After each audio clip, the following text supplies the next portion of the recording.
Olá, meu nome é Caroline, sou professora responsável pela disciplina de Políticas de Atenção à Saúde da Mulher e a nossa aula de hoje é sobre métodos contraceptivos e essa é a primeira parte da aula. O objetivo da aula é conhecer os métodos contraceptivos. Bom, a definição de anticoncepção fala que ela é o uso de métodos e técnicas com a finalidade de impedir que o relacionamento sexual resulte em uma gravidez. É um recurso de planejamento familiar para a constituição de filhos, né, da prole, desejada e programada de forma consciente. Bom, vou falar um pouquinho sobre a anticoncepção intrauterina, que envolve os dispositivos intrauterinos e o sistema liberador de levonorgestrel. Bom, em relação ao dispositivo intrauterino, o DIU, ele consiste em um objeto sólido, um formato variável, ele é inserido através do colo uterino lá na cavidade uterina, com o objetivo de evitar a gestação, né? Os DIUs podem ser classificados em 3 grandes grupos aí. Os não medicados, os medicados ou de cobre e os hormonais, tá? O mecanismo de ação dos DIUs, né, tem vários múltiplos aí mecanismos de ação, mas o principal é a prevenção da fertilização, tá? O DIU não medicado depende de uma reação de corpo estranho para sua ação contraceptiva. Trata-se de uma reação inflamatória estéril que produz lesão tecidual mínima lá, porém é suficiente para ser espermicida, tá? O DIU de cobre consiste em um fio de prata que é corado com cobre. A presença de um corpo estranho e de cobre na cavidade do endométrio causa mudanças lá bioquímicas e morfológicas no endométrio e também produz modificações no muco cervical. Tá? O DIU de cobre é associado a uma resposta inflamatória aumentada e com acréscimo de citocinas citotóxicas. Então, o cobre é responsável pelo aumento da produção de prostaglandinas e pela inibição de enzimas endometriais. Tá? E essas mudanças que afetam o transporte de esperma e levam, né, à prevenção da fertilização. Tá? Os íons de cobre também têm um efeito direto lá na motilidade do esperma. Reduz a capacidade de penetração dele no muco cervical, então a ovulação não é afetada em usuárias do DIU de cobre, tá? Bom, então quais são as contraindicações aí? Ou seja, quem que não pode usar o DIU, né? Quais casos? No caso de gravidez confirmada ou suspeita, infecção pós-aborto ou pós-parto, a DIP, doença inflamatória pélvica, ou uma infecção sexualmente transmissível, sepsis puerperal, imediatamente após um aborto séptico, no caso de cavidade uterina severamente deturpada, hemorragia vaginal inexplicada, nos casos de câncer cervical ou endometrial, também na doença torofloblástica maligna e nos casos de alergia ao cobre, no caso quando a mulher vai usar, né, opta pelo uso do DIU de cobre. Bom, em relação ao tempo de uso, os DIUs de cobre são altamente eficazes em prevenir a gravidez. Né? O TCU 380A pode ser eficaz em até 12 anos, tá? E os efeitos colaterais da utilização dos DIUs são dor pélvica crônica, dismenorreia, sangramentos anormais, especialmente menorragia e hipermenorreia, e infecção, tá? Ainda, de acordo com o parecer do COFEN, não existe impedimento legal para que o enfermeiro realize a consulta de enfermagem no âmbito do planejamento familiar, com indicação, inserção e retirada de DIU, desde que esse profissional esteja devidamente treinado, né, para executar essa técnica. Bom, em relação ao sistema intrauterino liberador de levonorgestrel, ele possui um reservatório com 52 miligramas de levonorgestrel mede 32 milímetros de comprimento e libera 20 microgramas de levonorgestrel por dia. Tá? Em relação ao mecanismo de ação, os principais aí são ocasionar um muco cervical espesso e hostil à penetração do espermatozoide, inibindo a motilidade no colo, no endométrio, nas tubas uterinas, e aí, consequentemente, prevenindo a fertilização, né? Ele também proporciona uma alta concentração de levonorgestrel no endométrio, impedindo a resposta ao estradiol circulante. Tá? Ele também tem forte efeito antiproliferativo no endométrio, tá? Inibe a atividade mitótica no endométrio e mantém a produção estrogênica, que possibilita uma boa lubrificação vaginal. Tá? Então, como vocês podem olhar na figura, o detalhe ali da liberação do levonorgestrel, né? Mostrando aqui para vocês, né, como que ocorre essa liberação, né, e nessa figura ampliada aqui vocês podem ver o hormônio sendo liberado e agindo no endométrio. Tá? Bom, e quais são as contraindicações aí, né? Quem não pode usar esse sistema? Bom, no caso de gravidez confirmada, suspeita, distorção severa da cavidade uterina por septos, pólipos e outros, infecção aguda ou recente, cervicite não tratada, alergia, né, conhecida ao levonorgestrel, doença hepática aguda ou um tumor de fígado. Tá? Bom, ainda em relação a esse sistema, os efeitos adversos mais comuns são a expulsão do sistema, né? Dor ou sangramento, perfuração, infecção, gravidez ectópica ou gravidez tópica. Bom, existem também outros métodos reversíveis aí que eu vou apresentar para vocês na sequência, que são os métodos baseados na percepção de fertilidade, os métodos de barreira, o método da lactância com amenorreia. Bom, e o método Diogino Knaus, da tabelinha, ou o método do calendário, ele é um método baseado na percepção da fertilidade. Né? O fundamento desse método é o conhecimento da fisiologia do ciclo menstrual da mulher. Então, sabe-se que o período fértil é aquele que se situa em torno do momento da ovulação, né? Então, a observação de vários ciclos menstruais acabou mostrando que a ovulação ocorre 12 a 16 dias antes da menstruação. O ciclo menstrual normal tem uma duração de 25, 35 dias, sendo padrão um ciclo de 28 dias. Né? O espermatozoide pode permanecer no trato genital feminino com capacidade de fertilizar o óvulo, salvo exceções aí por 48 horas, né? Ou seja, 2 dias. E sabe-se também que o óvulo permanece no trato genital feminino em condições de ser fertilizado, salvo exceções também por 24 horas, aí, né? Um dia. Então, a partir desse conhecimento, é possível estabelecer o período fértil de uma mulher, né? E então, esse método, vou dar um exemplo como que ele é feito, né? Uma mulher que anota os seus ciclos menstruais durante 6 meses, né, e aponta que o ciclo mais longo foi de 33 dias, por exemplo, e o mais curto foi de 26 dias, então o cálculo é realizado subtraindo-se 18 do ciclo mais curto, ou seja, 26 menos 18, que é igual a 8. E subtrai-se 11 do ciclo mais longo, então 33 menos 11, que é igual a 22. Então, o resultado é que essa mulher deverá abster-se de relações sexuais do 8º até o 22º dia do ciclo. Tá? Outro método baseado na percepção da fertilidade é o método do muco cervical, chamado também de Billings. O fundamento desse método é de que o muco cervical sofre modificações físico-químicas relacionadas ao tipo de estímulo hormonal a que está sujeito.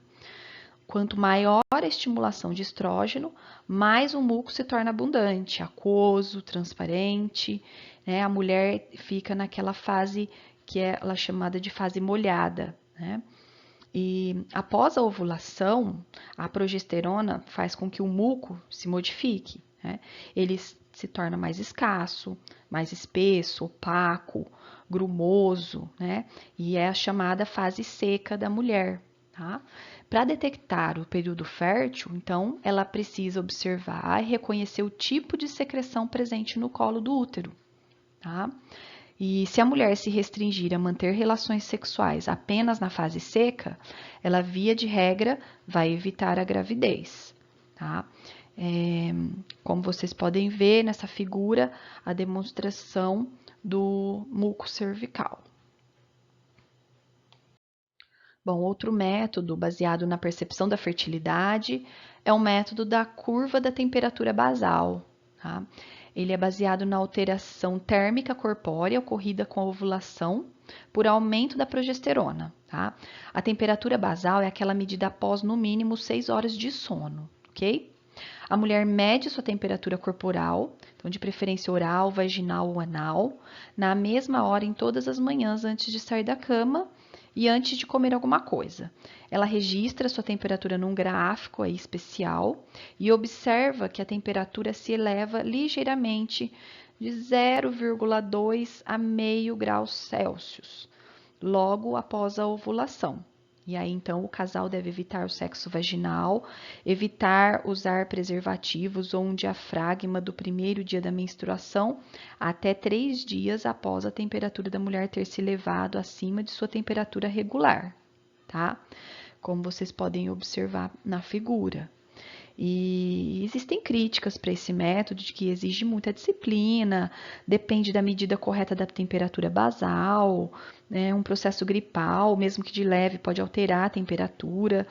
E se ela tiver febre ou outras alterações na temperatura corporal, vai ser difícil utilizar o método e essas relações só devem ser praticadas 3 a 4 dias após a elevação permanente da temperatura, tá? Bom, outro método baseado na percepção da fertilidade é a lactância com amenorreia, tá?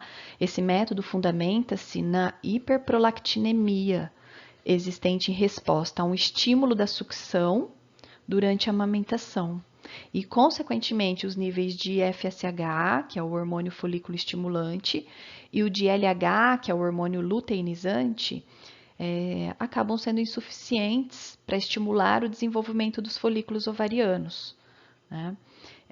Existem alguns critérios que devem sempre estar presentes. Então, o bebê deve ter até os 6 meses de vida, tá? A nutriz deve estar em amenorreia e o aleitamento deve ser exclusivo, tá? Sem uso de águas, chás ou quaisquer outros tipos de líquidos, tá? O que é importante, que a ausência de um desses critérios descaracteriza o aleitamento materno como método contraceptivo, tá?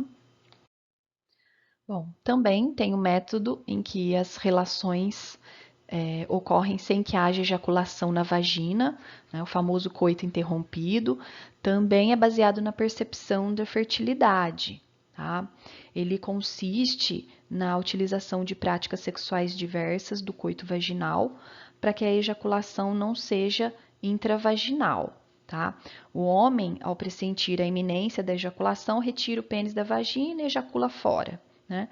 E preferencialmente longe dos genitais femininos. E pressupõe um grande autocontrole masculino, né? E compreensão da mulher, que pode desenvolver um sentimento de frustração por isso, né? Há, contudo, casais que conseguem desenvolver anticoncepção por meio desse método, né? E é importante lembrar que o coito interfemoral, em que a ejaculação se faz na vulva, pode resultar em gestação. Bom, os métodos de barreira são chamados assim por bloquear a ascensão dos espermatozoides para a cavidade uterina, impedindo a fecundação.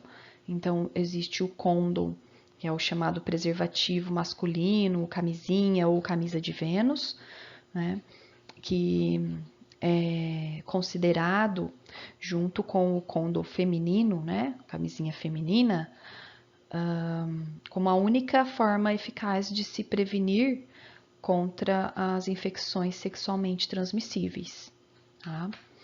E em relação ao côndom feminino, e assim como o masculino, são de uso único e descartável, né? No caso do côndom feminino, deve ser colocado antes da relação sexual, não importando o tempo, e tem vantagem de ser de controle total da mulher, né? A crítica ao método feminino, né, ao côndom feminino, principalmente em relação ao desconforto. O côndom feminino se movimenta durante o coito e pode tornar ruidoso o ato sexual. Também tem um aspecto feio, né? Reduz a sensibilidade à penetração e é mais caro que o masculino, tá? Mas duas grandes vantagens aqui de controle total da mulher e contra as ISTs. Bom, outro método de barreira é o diafragma, que consiste numa membrana de silicone côncavo-convexa, circundada por um anel flexível, né, que é circular, mas assume uma forma de 8 quando comprimido, facilitando a inserção na cavidade vaginal, onde retoma sua forma original quando é liberado, né? É apresentado em diversos tamanhos para correta adaptação às vaginas de diversos comprimentos, tá? O prazo de validade do diafragma é de 5 anos e é recomendado que ele seja usado em associação a um creme ou uma geleia espermicida para aumentar a eficácia contraceptiva, além de proporcionar lubrificação para mais fácil inserção, né? Mas existem algumas críticas em relação a esse método, de que provoca alteração da flora vaginal, aumentando a ocorrência de vaginoses, aumenta o risco de infecções urinárias, não pode ser usado por mulheres com alterações anatômicas, tipo um prolapso anterior-posterior, pela dificuldade de adaptação e também porque pode ocorrer reação alérgica, né? O enfermeiro, devidamente capacitado, poderá realizar a medição para a escolha do tamanho adequado do diafragma para cada mulher. Isso de acordo com o Corém. Então, é importante que essa medição e o uso do diafragma sejam compreendidos pela mulher, uma vez que ela vai fazer a inserção do método diariamente, evitando falhas decorrentes do uso inadequado, né? Bom, a anticoncepção ou contracepção de emergência refere-se aos métodos que podem ser utilizados por mulheres nos dias após uma relação sexual desprotegida e que poderia ocasionar a elas uma gestação indesejada. É efetiva e segura para a maioria das mulheres, tá? Existe um método de USP, que é relativo à utilização do contraceptivo combinado, que consiste na ingestão de 2 doses de 100 microgramas de etilneestradiol e 500 microgramas de levonorgestrel em 2 ingestas, com um intervalo de 12 horas entre elas, tá? Sendo a primeira ingesta mais próxima possível da atividade sexual desprotegida e preferencialmente no máximo após 72 horas dessa atividade sexual, tá? Também existe o contraceptivo com levonorgestrel isolado na anticoncepção de emergência e consiste no uso de levonorgestrel na dose de 1,5 mg em dose única ou fracionado em 2 tomadas com intervalo de 12 horas. Uma dose única de levonorgestrel é tão eficaz quanto a dose fracionada e mostra-se mais conveniente à paciente, sem aumentar efeitos adversos. Bom, entre as principais indicações da anticoncepção de emergência está a prevenção de gestação indesejada após relação sexual desprotegida e para mulheres vítimas de coerção sexual, né? E é importante frisar que a contracepção de emergência não deve ser usada de forma planejada ou previamente programada para substituir o contraceptivo de uso regular, tá? A contraindicação da anticoncepção de emergência é a gravidez confirmada e os efeitos colaterais aí são náuseas e vômitos, vertigem, cefaleia, mastalgia. Bom, essas foram as referências utilizadas para a aula. Obrigada, pessoal, e até a próxima.